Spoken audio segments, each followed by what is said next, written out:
উৎমাছড়া, তুরংছড়া, বিছনাকান্দি সিলেটের সবচেয়ে সুন্দর জায়গাগুলোর মধ্যে এই তিনটি অন্যতম। উৎমাছড়ায় পাহাড়ি ঝিরি সবচেয়ে বড় আকর্ষণ। মেঘালয়ের উঁচু পাহাড় থেকে স্বচ্ছ পানি নিচে নেমে আসে, আর চারপাশের ঘন জঙ্গল এই জায়গাটিকে শীতল ও শান্ত পরিবেশ দেয়। পানির ধারা, ভেজা পাথর আর সবুজ গাছপালার সমন্বয়ে এখানে এক ধরনের নির্মল সৌন্দর্য দেখা যায়। অন্যদিকে তুরংছড়ার মূল আকর্ষণ হচ্ছে স্বচ্ছ পানির পাশাপাশি ভারতের দুইটা ব্রিজ। বাংলাদেশি ট্যুরিস্টরা ব্রিজের বাংলাদেশ অংশে ভিজে এবং সময় কাটায়, আনন্দ করে। এরপর আসে বিছনাকান্দি। বিছনাকান্দি মূলত পাথর, পাহাড় আর পানির এক অনন্য সংমিশ্রণ। এখানে বিস্তৃত এলাকা জুড়ে ছড়িয়ে আছে ছোট বড় অসংখ্য পাথর, যার উপর দিয়ে স্বচ্ছ পানি প্রবাহিত হয়। দূরে মেঘালয়ের বিশাল সব পাহাড় সারি দেখা যায়, আর বর্ষাকালে পাহাড় থেকে নেমে আসা পানির ধারা পুরো এলাকাকে আরও বেশি বিস্তৃত এবং আকর্ষণীয় করে তোলে। আমাদের যাত্রা শুরু ঢাকা থেকে। ঢাকা থেকে রাত ৯টায় আমাদের বাস ছাড়ে এবং সকাল ৫টা থেকে ৬টার মধ্যে আমরা সিলেট শহরে আসি। সিলেট শহরে নাস্তা করে আমরা লেগুনা নিয়ে আমাদের গন্তব্যের উদ্দেশ্যে রওনা হই। উৎমাছড়ার কয়েক কিলোমিটার আগে আমাদের লেগুনা আমাদেরকে নামিয়ে দেয়। আমরা সেখান থেকে কিছুটা হেঁটে বাকি পথ অটোরিকশায় আসি।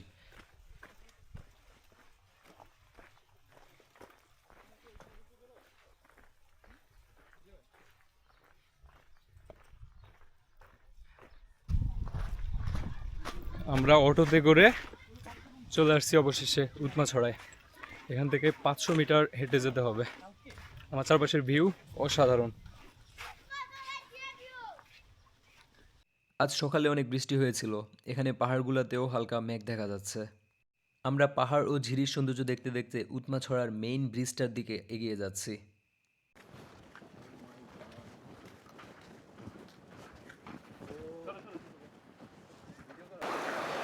উৎমাছড়ার এই জায়গাটিতে পানির স্রোত অনেক বেশি। গতকাল রাতে বৃষ্টির ফলে পানির স্রোত আরও বেড়ে গেছে। পানির শব্দ দারুণ লাগতেছে।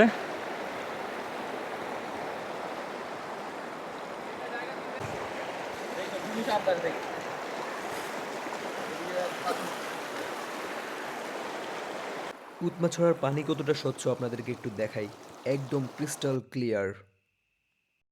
এবার আপনাদেরকে উৎমাছড়ার কিছু ড্রোন শট দেখাই।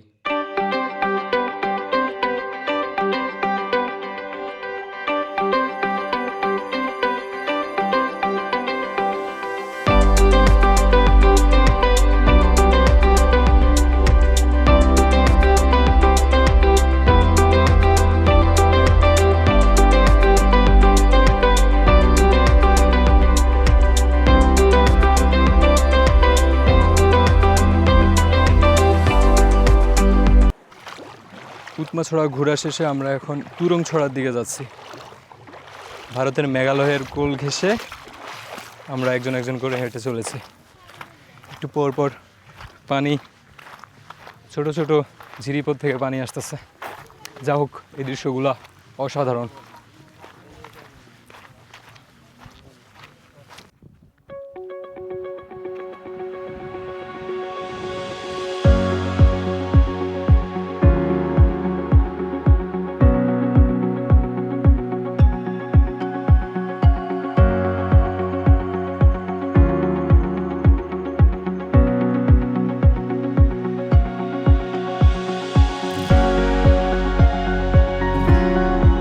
আমাদের স্থানীয় ভাইরা সাহায্য করতেছে আমাদেরকে।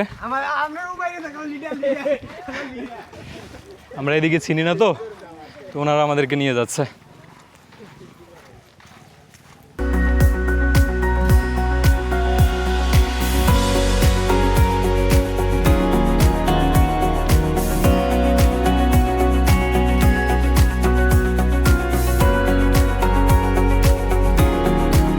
প্রায় 50 মিনিট থেকে 1 ঘন্টা হাঁটার পর আমরা অবশেষে তুরংছড়ায়। এখানে পাথরগুলা খুব বেশি বড় না, আবার খুব বেশি ছোটও না। ঝিরির শব্দটা ভালোই লাগতেছে আমাদের। আমরা আস্তে আস্তে আরও কাছে যাচ্ছি। গুগল ম্যাপে দেখাচ্ছে এই অংশটা ইন্ডিয়ায়, কিন্তু বাংলাদেশিরা আসলে ব্রিজ পর্যন্ত যাচ্ছে। আমরাও ভাবলাম যাই। অনেকে গোসল করতেছে, আমি অবশ্য গোসল করি নাই, কারণ আমার টার্গেট ছিল বিছনাকান্দিতে যেয়ে গোসল করব, এজন্য এখানে আর নামি নাই। তো আমি ড্রোন ভিডিও কিছু করছি, আপনাদেরকে ড্রোন ভিডিওগুলো দেখাই।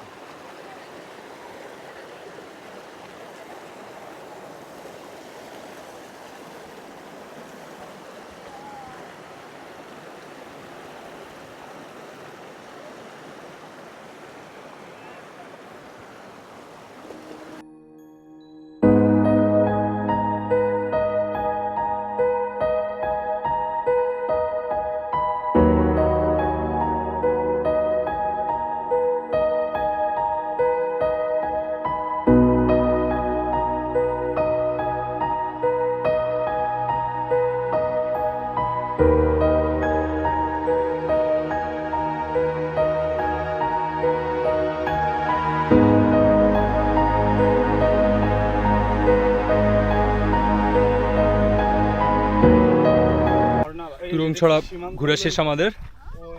আমরা এখন ইয়েতে ঘুরবো, পরবর্তী গন্তব্য বিছানাকান্দিতে যাব। বিছানাকান্দিতে যাওয়ার সময় আমাদের সামনে 2টা প্লেস পড়বে, সেগুলো ঘোরার চেষ্টা করব। আমরা শিওর না আমরা আসলে কভার করতে পারবো কিনা, দেখি গুগল ম্যাপ দেখে ট্রাই করব।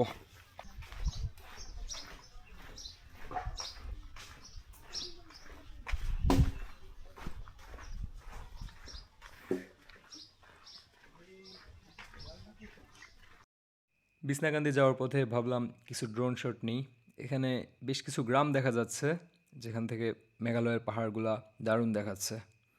এজন্য কিছু ভিডিও করলাম আপনাদেরকে দেখানোর জন্য।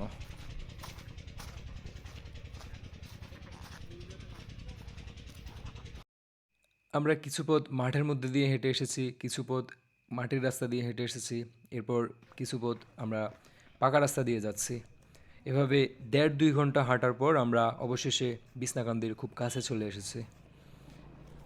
যেহেতু আজকে শুক্রবার, এখানে আরও অনেক মানুষ আছে, আমরা দূর থেকেই দেখতেছি।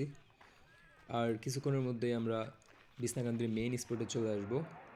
ফাইনালি বিছনাকান্দির মেইন স্পটে আমি। এখানে প্রচুর মানুষ, এত মানুষ অবশ্য ভালো লাগে না, বাট কিছু করার নাই, যেহেতু শুক্রবার এটা সহ্য করতেই হবে। আমি কিছুটা হেঁটে সামনের দিকে যাচ্ছি, এরপর গোসল করব, পানিতে ভিজবো। আমাদের ইন্দ্রাণী আপু, উনি আমাকে খেয়াল করে নাই, আমিও ওনাকে খেয়াল করি নাই। পানিতে ডুব দিয়ে দেখব পানি কীরকম স্বচ্ছ এখানে। পানি ভালোই স্বচ্ছ, তবে খুব বেশি গভীরতা নেই, যেহেতু এখন পানি অল্প। এবার আপনারা দেখুন পাখির চোখে বিছনাকান্দি কেমন দেখায়।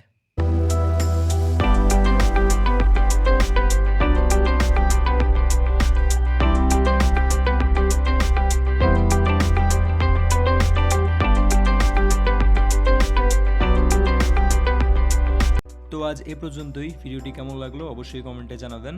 আর এটি আমার প্রথম ইউটিউব ভিডিও। আপনারা যারা আমাকে সাপোর্ট দিতে চান তারা অবশ্যই চ্যানেলটি সাবস্ক্রাইব করে পাশে থাকবেন। সবাইকে ধন্যবাদ।